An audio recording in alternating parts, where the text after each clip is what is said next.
Bonjour, je suis de retour. Alors, on continue où est-ce qu'on était rendu. Alors, on avait collé la moitié de notre mécanisme ici. Alors là, ensuite, ce qu'on devrait faire, c'est qu'on devrait installer nos cartes. Alors, les cartes, moi, je pense que c'est mieux de les mater tout de suite avant de les coller parce qu'une fois qu'on est dans le mécanisme, on est dans les airs, c'est plus difficile. Alors, ici, j'ai même un petit peu quelque chose qui dépasse, je pense. Alors, je vais juste aller couper une petite chose ici qui m'agace un peu. Parfait. Alors, on va les mater. Mais avant de les mater, on doit arrondir les coins. Vous voyez, c'est ce que ça donne. Alors, on arrondit les coins. C'est certain qu'ici, on a 4 épaisseurs. C'est plus difficile. Les autres, ça va bien aller. Les coins ici. Moi, je trouve que les coins arrondis, ça fait plus joli. Au début, je ne les faisais pas. Ensuite, je les faisais parce que ça frottait. Puis que je voulais enlever les points pour que ça ne frotte pas. Mais maintenant, ça ne frotte plus du tout. Mais je continue à les enlever parce que je trouve que c'est plus joli. Voilà.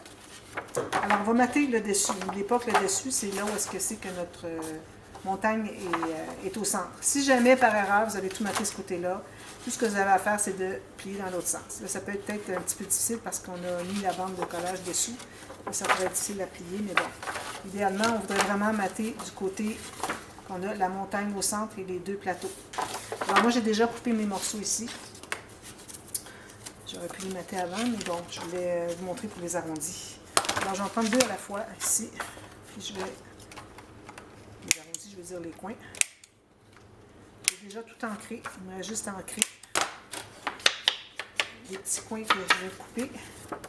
Puis le brun, vu que je l'ai choisi en brun, ben, je ne vais pas ancrer le brun, ça ne paraît pas assez. C'est trop de travail pour rien. Si on peut éviter de trop travailler quand c'est pas nécessaire, ben, c'est mieux comme ça. Alors, idéalement, on voudrait être un petit peu plus petit. Comme vous voyez, je ne sais pas si vous voyez, mais bon, je suis environ à 1 mm tout autour plus petit.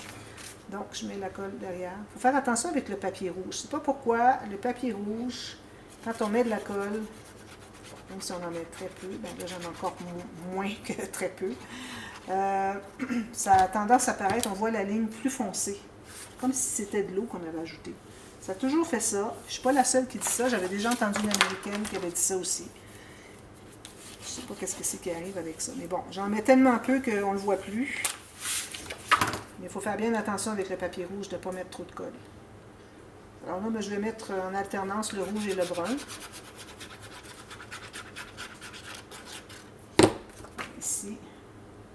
Toujours avec mon 1 mm tout le tour. Idéalement, on essaie de centrer mieux qu'on peut. Ici, moi, j'ai des petites astuces que je voudrais vous montrer. Parfois, notre lame est usée, puis on oublie de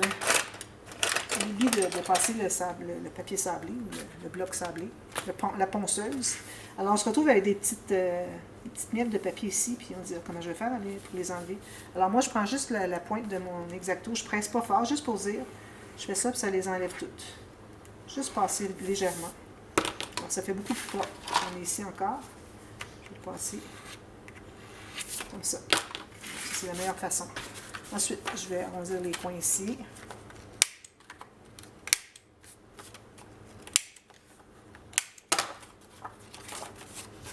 Alors, je mets la colle derrière. Quand vous avez du papier assez mince, moi j'ai du 176 grammes. Alors, idéalement, si vous ne voulez pas voir la colle au travers, je vous recommande de mettre très peu de colle. En mettre peu, mais partout, comme je dis souvent. Ici.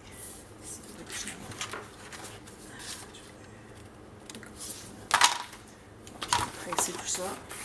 Il faut bien presser aussi pour que la colle soit bien étendue derrière, mais pas qu'on voit la colle dépasser. Ensuite, celui-ci.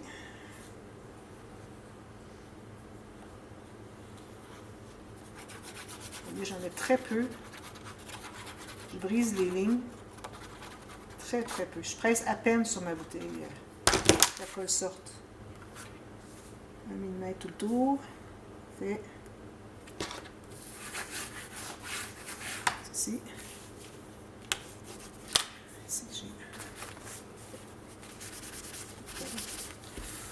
Voilà, donc, maintenant, une autre chose qu'on pourrait faire avant, c'est pas que c'est difficile à faire après qu'on n'a pas accès, mais ça reste que je trouve que c'est mieux. Alors moi, j'ai coupé des bandes ici qui sont la même hauteur que mon papier du matage dessous le mécanisme. Tout simplement un papier comme ceci, pas trop épais, hein, le papier design n'a même pas besoin de doubler. Et puis j'ai fait une bande comme aléatoire, comme les 3 cm, 4. Puis j'ai arrondi les coins ici pour faire des espaces en serre. Parce que ça permet de mettre des photos supplémentaires, parce qu'on ne peut pas mettre des photos sur les côtés ici, parce que c'est caché par les cartes, on ne peut pas les voir. Donc, si on se met un espace pour entrer des choses en serre dessous, mais là on vient de s'ajouter 2 à 4 photos. On en met 2 chaque côté, ça fait 4 photos. Donc, je trouve que ça vaut vraiment la peine. Je fais toujours ça. Comme ceci. Même chose de l'autre côté.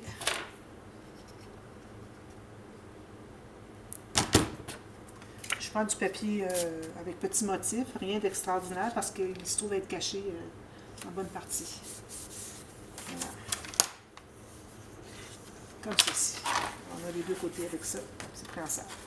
Quand c'est large comme ça, c'est facile de mettre les photos. Alors peut-être qu'on pourrait coller un petit peu le côté ici.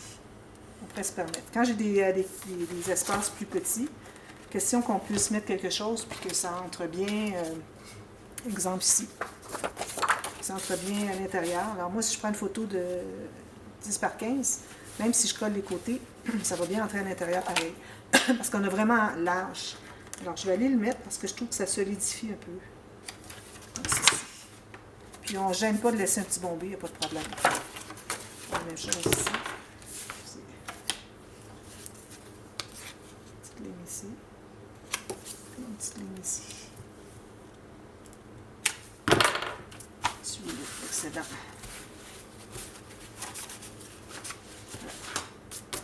Bon, alors maintenant. Alors je vais mettre dans le bon sens. Les flèches sont comme ceci, comme ceci. Alors ça donne ceci. Alors ça c'est le rabat du dessus. Notre page est ici. Donc, on va plier nos cartes comme ceci, avec la partie qui est pliée ensemble comme ceci, à l'extérieur. Alors, il ne faut pas aller comme ça, il faut vraiment aller dans ce sens-ci. Ensuite, alors vous vous souvenez que j'avais dit qu'on mettait nos cartes à 2,5 cm minimum. Alors, vu qu'on a beaucoup de marge de manœuvre ici, moi j'ai envie de les mettre plus loin encore un peu. Parce qu'on a de 2,5 cm à, pour qu'il nous reste quand même une bonne surface collée, alors on ne voudrait pas aller moins que 1,5 cm ici du bord de ça. Alors moi je vais aller entre les deux. Alors, je vais comme ça. Puis c'est là comme ça que je vais les coller. Alors, ici, comme je vous disais, les deux demi-maisons, il ne faut pas qu'elles se croisent. Okay? On met quelque chose entre les deux, mais il faut que la maison soit placée pour que la ligne ici, on voit un petit jour. Puis ici, il faut que ce soit bien droit, comme ceci. Puis bien droit ici. Alors, j'ai l'espace ici en premier, je tiens tout ça. Alors, l'espace, c'est l'équivalent de ce que c'est qui croise le mécanisme sur ma carte. Je mets de la colle vis-à-vis. Je vais glisser un peu. Puis, je vais la coller comme ceci. Toujours avec les deux demi-maisons qui ne se croisent pas, qui ne sont pas trop évasées non plus. J'enlève la colle sur mes doigts avant de toucher quoi que ce soit. Puis, je vais aller presser ici. Alors ici, on a collé sur le dessus. Et l'autre côté, pour que ça twiste, alors là, on doit aller coller l'autre côté. Alors là, je vais me tourner comme ça pour mieux voir. Alors, on colle sur le dessus de l'autre demi-maison. Alors là, c'est plus difficile. Ce que je vais faire, c'est que je vais me faire une petite marque juste ici. Puis, je vais aller mettre la colle ici. Alors, je ne dépasse pas ma ligne.